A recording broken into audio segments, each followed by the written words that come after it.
একজন ইহুদি যুবকের মেসেজ। একজন ইহুদি যুবক বলছে, আমি ইহুদি, এতে আমি গর্বিত। কেন গর্বিত? কেননা দুনিয়ায় আজ আমাদের রাজত্ব। কে বলছে? ইহুদি যুবক বলছে। জিহাদে তোমাদের সাথে পেরে উঠতে না পেরে আমরা কি করেছি জানো? কাদের সাথে? মুসলিমদের সাথে।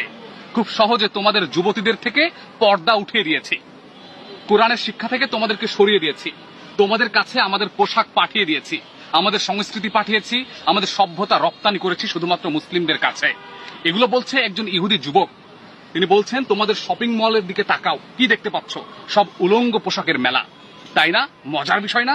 মজার ব্যাপার হলো তোমরা সবকিছু সহজে গ্রহণ করে নাও আমাদের থেকে। তোমরা কি জানো না লুত সম্প্রদায়ের কি হয়েছিল? তারপরও কেন তোমরা আজকে আমাদেরকে অনুসরণ করছো? তোমরা স্লোগান দাও, ইহুদিরা আমাদের পবিত্র ভূমি ছিনিয়ে নিয়েছে, আমাদের প্রথম কিবলা দখল করেছে, কুরআন সুন্নাহকে একেবারে ধূলিসাৎ করেছে, শেষ করে ফেলেছে। কি করেছো তোমরা আমাদের বিরুদ্ধে? কিছুই করতে পারোনি।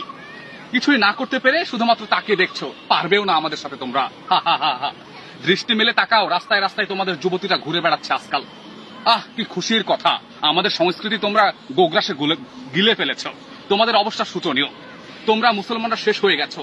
প্রভু আমাদের সহায় হচ্ছেন দিনকে দিন, আর তোমরা চিল্লাচ্ছ শুধুমাত্র ওয়াজ মাহফিলে। তোমাদের শিক্ষা ব্যবস্থাকে আমরা বদলে দিয়েছি, সেখানে ইসলাম বলতে কিছু নেই, সকল কিছু আমাদের দেওয়া ইতিহাস। এগুলো বলছে কে? ইহুদি যুবক। কাদের বিরুদ্ধে? মুসলিমদের বিরুদ্ধে। তিনি আরো বলছেন, একসময় তোমরা বড় বড় সম্মানী জাতি ছিলে, এখন আমরা সম্মানী হয়েছি। তোমাদের যুবকরা আমাদের হাতের দিকে তাকিয়ে থাকে, তোমরা এখন চাকর জাতি, আর আমরা চাকরি দিচ্ছি, আমরা ব্যবসা করছি।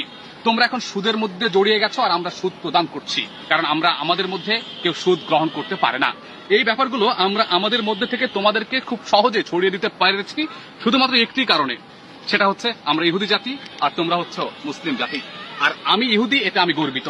এই যুবকটি, এই ইতিহাসটি আমাদেরকে পাঠিয়েছেন, আপনারা চাইলেও সেটা নিতে পারেন আমাদের থেকে। ভাবতে পেরেছেন তারা কত সূক্ষ্মভাবে সেই মেসেজগুলো আমাদেরকে লিখেছে?